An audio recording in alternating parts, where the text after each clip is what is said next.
Hello friends and welcome to Let's Play Crazy Halloween. I'm your host, MagicManMo. I decided to say that with such a different cadence than I did the first time. This is my second time trying to record this. I didn't get very far the first time. Apparently, while I was trying to record this the first time, I use the GeForce Experience Shadow Play to record games, and it decided like a couple minutes into my recording to just uninstall and start installing an update in the middle of recording. And I'm like, what are you doing? What are you doing, computer? Oh, look at that. I'm not recording anymore. Lovely. But we're gonna get into this. This is another game from Carmel Games. It's a point-and-click adventure game.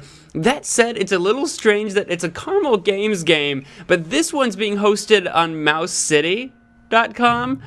Don't know why. Like, I went to carmelgames.com, went to Crazy Halloween, clicked it. It brought me here. Okay, so that's a thing. It's not Halloween now, but I'm just kind of going from their newest games and working my way backwards through their library and playing whatever game comes up. I know that Crazy Dad, this is Crazy Dad, is a character in a recurring series of games on Carmel Games, but I don't think they're sequential, so I don't think it matters which graphics card error. There is a problem with your graphics card. Please ensure your card meets the minimum system requirements and you have the latest drivers installed. I think I just installed the latest drivers, computer. Oh my god. Get out of here. It has been so difficult to record today. Anyway, oh my god. Unreal Engine. I don't need you. What? No, I don't even need you to send and close. I'm not even running Unreal right now. I'm running a goddamn browser game. Get out of my face. We're gonna play some Crazy Halloween before my computer just explodes. The trick-or-treaters should be here soon, so I better find where Crazy Mom hid all the candies. I've never met Crazy Mom. I haven't played any of the Crazy Dad games before. In fact, I'm kind of new to the Carmel Games line, like family of games. I've not done that. Now, there's a couple of things going on in this room that I clicked on the first time around. There's the pumpkin. On this pumpkin. And something's missing on it. I don't know if we're making a jack-o'-lantern out of it or what the deal is. There's this this giant skull. And he says that there's sparks in the wire that we need to fix. Now, we have, in High School Adventure, fixed sparking wires with insulation tape. So we're probably going to be looking for tape or even a replacement wire, or maybe we need to shut down the power or something. But tape, probably. And I don't know what's to the right. I didn't go that way, but I did go to the left. We're going to go to the left next because that's where I left off before I lost my footage. Prepare yourselves for a jump scare, everybody. I warned you. I said prepare for jump scare. It didn't get me the first time around. It didn't give me the jump scare, but I did have a good laugh that Carmel Games was trying to jump scare me. And then the TV plays this Dracula image, and I don't know why, and I don't know how that's going to be useful to me in the future. And there's a safe here with a 3-digit combination. I don't know what that combination is going to be. I don't know how to get in. There are like screws in the corner, so it'd be kind of funny if I got a screwdriver and I don't even need the combination. I can just screw my way in.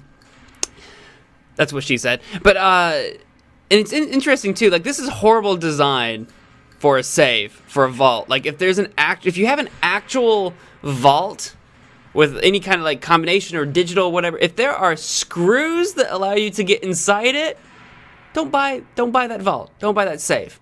It's a waste of your money. Like, a screwdriver would get into the safe. You don't need a combination. So that's just horrible safe design. We're going to go into here. I'm not saying saves aren't made that way. There are some safes and vaults that are made that way, and they're a waste of your money. Don't do it. There are probably a handful of exceptions, don't get me wrong, but I know a thing or two about safes. Now, I do see that there's a safe here and a safe here, and some candles lit up here. You know, Crazy Dad, you look like, with all the pipes and everything, it looks like Crazy Dad lives in a submarine. Oh my god, when we open the front door, are we going to find out that we're in a submarine and we're going to flood ourselves? Now, this safe is some kind of letter combination. Is it all the letters? Oh my god, it's all the letters. It's the entire alphabet. So I don't know what that's gonna be. It's probably a word, a 5-digit word maybe, or a 5-letter word, not a 5-digit, but whatever. Ooh, okay. So can I? What is this? Oh, okay. So this is a puzzle. I need to change these numbers, and it looks like it's all addition. I don't see any random subtraction. So I need to find out what all these different symbols, what numbers they represent, and then figure out what these are supposed to equal. I do, in the description to this game, it says you might need a pen and paper for this one. I'm going to try to use just my brainium for this one. So we're going to go ahead and start with the top row. It looks like 2 pumpkins and 3 corn equals 16. So that's going to, you know what, before I do that, is that the easiest one I can do? Actually, the easiest one to do is probably the 4 pumpkin, 1 corn one equals 22. Let's do that real quick, because that'll probably be easier on my brain. So if we do that, then... because the 4 pumpkins are all going to be the same thing, and then the 1 corn will be something... You know what?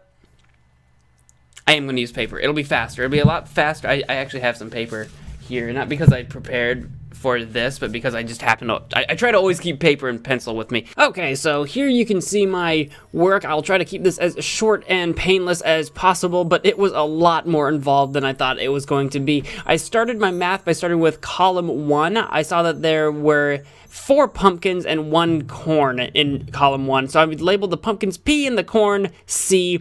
That's the same thing as 4P plus C equals 22, which when you simplify it down just means C equals 22 minus 4P. So 1 corn is the same thing as 22 minus 4P. So what we need to do is find out what P is. So I went to row 1. Row 1 is 2 pumpkins plus 3 corn equals 16. And as you can see my work here, I simplified it down to P equaling 5. And if we go over to column 1 again, remember how we said C equals 22 minus 4P? Well, if we replace P with 5, C equals 2. So we know all the corn equals 2 and all the pumpkins equal 5. I then took those numbers to row number 2. Row number 2 is 2 pumpkins plus 2 bats plus 1 ghost equals 19. Simplifying that equation down, replacing P with 5, I could find that G equals 9 minus 2B. Now, we don't know what G or B is in terms of numbers, so I took that information and went to row number 3. In row number 3, we saw that there are 2 pumpkins plus 1 corn plus 1 bat plus 1 ghost equals 17. If we simplify that down, replacing the P with 5 and the C with 2, then you can see that we can simplify this down to B equals 5 minus G. When we have that information, we can go back to row 2. Remember, in row 2, we discovered that G equals 9 minus 2B. Well, we can replace B with 5 minus G. And when you simplify that down, G equals 1. I wrote it kind of funny here, but suffice it to say G equals 1. Now that we know G equals 1, we can go back to row 3. Remember, in row 3, we discovered that B equaled 5 minus G. And if G is 1, that means B is 4. Now the only thing left to solve for is the cat. So I went to row 4 to solve this, where in row 4 there are 2 pumpkins plus 1 ghost plus 1 corn plus 1 cat equals 16. I replaced all the P's with 5, all the G's with 1, all the C's with 2, and that only leaves K for cat. That simplifies down to 3. So cat equals 3. Now we know that the pumpkins are 5, the corns are 2, the ghosts are 1, the bats are 4, and the cats are 3. Okay, so... and after all of that voiceover work that I just did, and I made a couple of mistakes along the way before I got this right, because it's been a little while since I've had to do algebra to this level, but once I've done all of that I just explained in voiceover, hopefully, now we have everything we need to discover what column 1 equals and what row 5, column 5 and row 5 equals. I said that wrong. So I'll start with column 5. So we've got a pumpkin, which is 5 plus 3 ghosts, and a ghost is 1. So that's 5 plus 3 is 8, plus the cat is 3. So this needs to be 11. And then row 5 is 2 corns, which is a 2. So 2 times 2 is 4. 4 plus 2 cats is 4 plus 6 is 10, and 10 plus a ghost, which is 1, is also 11. So there we go. Yeah, I had to hit the yellow button. So both of them were 11. Bam. I'll explain all of this in voiceover. I'll take a picture of my work. You guys have probably already seen it. Here are some of my mistakes, but here's my work, and I will show you that in voiceover. Holy cow.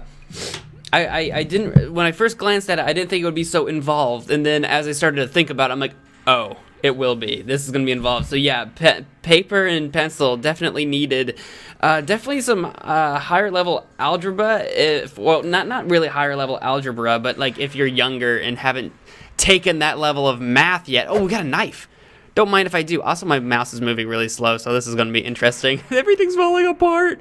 Oh, no. All right, so we did that. We have a knife.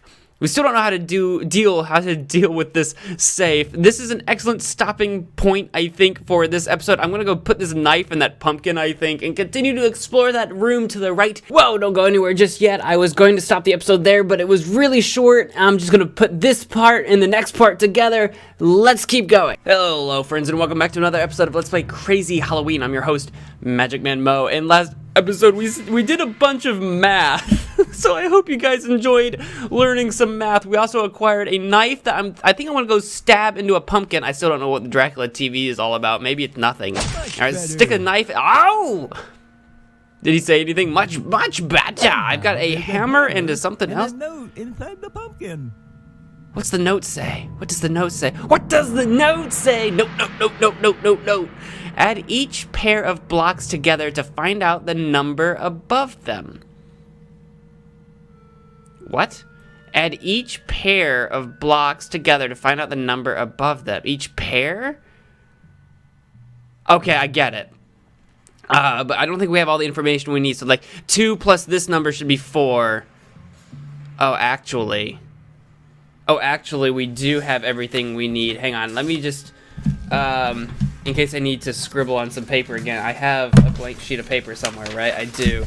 In case this requires more math. This game apparently is a big fan of its math, but this shouldn't be a problem, but just in case I need paper.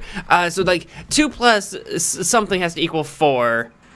Oh, actually, I'm gonna have to draw this. Aren't I? Okay, here we go. We're gonna do this again. Let's do some quick math, because actually, believe it or not, I can solve this problem right now. So as you can see on the, you can make out the outline. This is the back end of a D&D character sheet, but try to ignore that. So I'm left-handed, so you're gonna have to deal with the shadows that I'm casting. But we have our pyramid here, and we've been given some numbers already. We already know that this is a 2, a 4, and an 8. I'm left-handed, by the way, so now you know something about me. So there's a 3, a 7, and a 12 here. Those numbers have already been given to us. We're trying to figure out what this number is. This is our, it looks like a picture of a door or whatever. So that's our escape or whatever. So down here in the, 2 plus something has to equal 4. The only thing this can be then is a 2. It just has to be. And then to get to an 8, a 4 has to add to a 4 to get to this 8. So we can deduce this that way. And then over here, 3 plus 4 is the only thing that gets to 7. And 7 plus 5 is the only thing that gets to 12. So we can deduce that as well. Now we can go back down to here. Again, 2 plus 2 is the only thing that gets us to this 4. And over here, 4 plus 1 is the only thing that gets us to that 5, which means this has to be a 3. And then 4 plus 3 makes this a 7. 3 plus 5 makes this an 8. 8 plus 7 is going to make this a 15. 7 plus 8 is going to make this a 15. 8 plus 12 is going to make this a 20. 15 and 15 is going to make this a 30. 15 and 20 is going to make this a 35. And then, of course, 30. I hope you guys could see that. I had my camera tilted. 30 plus a 35 is going to be a 65. So our door solution is 65. There we go. I guys hope you enjoyed me using my camera that way. I know I didn't do that with the algebra last episode because it was a lot more involved. So I'm showing it to you in post, but this works out. Excuse me, I needed a beverage. So now that we know that this is 65, whenever we get to the point where I can punch in a 65, I don't know what we punch that into a door, I imagine. Now let's continue moving to the right and see if we can find that door that ooh, it looks like there's blood over here. There's something living in our house. Crazy Dad, holy cow. Where do you, oh God, my mouse. I don't know, I think it's the website. Every now and again, the advertisements around the website all flash at the same time, and I think this website's going bonkers. Oh, okay, oh wait, do you think this is maybe it's not a door, maybe it's this cabinet, 65? Yellow button? Yeah, it was the cabinet. piggy Okay, so bank. that's how we got into the cabinet. Piggy bank. Do I not pick up the piggy bank? Maybe I smash the piggy bank with my hammer, with my Thor's hammer of destruction. I've got a floppy disk. Floppy disk. Yeah, I can probably punch. There's a computer right here. Can I put it in the computer? Ooh. Help these 5 men return to their home without crossing each other's routes. Men can move vertically or horizontally, but never diagonally. Okay, fair enough. So no diagonal movement. I don't know why they had to specify men, but that's okay. So this is a pretty straightforward, simple puzzle. Let me just take a second to look at everything. I've played puzzles in games like this before. I like the temptation. Hang on. How do I actually move? How do I? Oh, okay, I have to click and change the colors. So like you might be tempted to go, say like the red person all the way straight. Oh, this is really annoying. I wish I could like click and drag. And so I could do that, but then I couldn't like cross paths with anybody or anything like that. What I think I want to do, where's yellow? Yellow's all the way up there. So yellow's going to have to definitely, hang on. I gotta figure out how blue and purple, so blue for sure. So here's the thing. This has to be blue. This has to be purple. This has to be yellow. This has to be green. Easy peasy. So without crossing paths, I can bring purple all the way up around the top and get to here, which would bring yellow around. My issue is how do I get... I wouldn't be able to get yellow to this yellow and this green to that green. I don't think, because any way I bring green to this spot, like if I connect it in any way, it's gonna have to cross yellow. So yellow needs to go. I guess what I could do. The issue is purple now. Hang on. I need to get yellow to come this way around to get to yellow, I think, without getting in purple or blues. What? Oh, nuts. Oh, nuts. Okay, so this might be give me just a minute to puzzle this together. You can go into the fast forward mode. You can watch me speed through this. I'll probably stare at it like an idiot for a while, but give me a minute.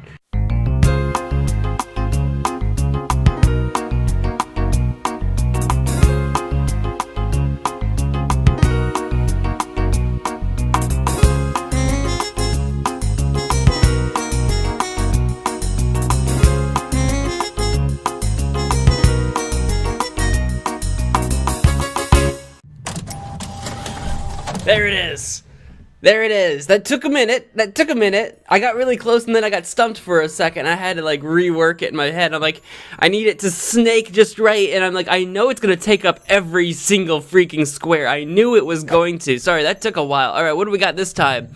There is a 4-digit number in which the first digit is 1/3 of the second. The third digit is the sum of the first 2 digits, and the last digit is 3 times the second. Find the number to open the safe. Okay, I can do that. Hang on, this is more math. Holy cow, I didn't realize this. I did not realize this was going to be so math-oriented here. Let me run you through the math of this. This actually isn't too bad. I can explain this one. Well, actually, hang on just a second before we continue on with the math. I just realized we can solve this logically. We can actually solve this logically. If there's a 4-digit number, that means each one of the digits is just 1 digit. Like, it's not like each digit can't be like 12. It can't be like the number 12. If each digit is a 1 through 9, hang on, we can solve this logically. There's a 4-digit number, right? So the first digit, A, is 1/3 that of the second. Number 3, the last digit is 3 times the second. Now, if the highest a digit can go is 9, there's only so many numbers the third one can be. So let's say the D, the last digit, is 9, right? That means we know that the second digit is 9 divided by 3, which is 3. So B is 3, and we know that the first digit is 1/3 the second, so that has to be 1. So we have 1, 3, C, 9. And we can solve C for right here. The third digit is the sum of the first two. 1 plus 3 is 4. So we have 1 plus 3 plus, I mean, we have 1, 3, 4, 9. We can do this logically instead of mathematically.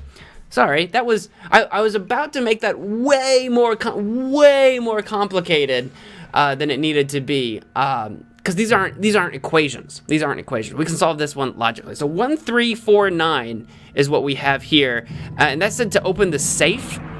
I don't think we've seen another safe with digits. Can I go through this door? It doesn't look like it. No, but I can go through this one. So if we find another safe that can punch those numbers, oh, there's a It's bat. crazy bat, and I must get rid of it. Now, where'd the crazy mom leave the bell that scared the bat away? We need a bell to scare the bat. Oh, is it in this pipe? Oh, here we go. This is the thing. So it should be 1, 3, 4, and 9. Ta-da! See, that was actually way easier. That was actually way easier than I was going to make it to be. And with the tape, yeah, it says duct tape, but that should work just fine. Come on, mouse. Is it selected? It is selected. There we go. Yeah, there we go. Tape up the thingy. There, I fixed it. And what's inside here? Is it a bell? No, it's a tape. We can probably put that in the TV over here with Dracula. Candle times 100.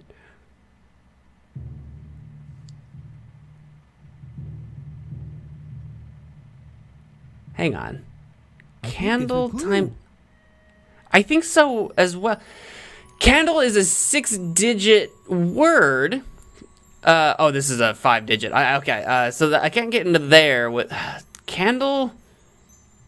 Candle times fire? Flame? But why times 100? Okay, so this is a 3-digit. A C-A-N-D-L-E 6. So candle's a 6-digit word times 100. Is it 600? I don't think this is the right. Nah, I didn't think so either. Candle times 100. Oh, do I need to go count how many candles there are? There's 3 right here. Is it 300? I don't think this is the right.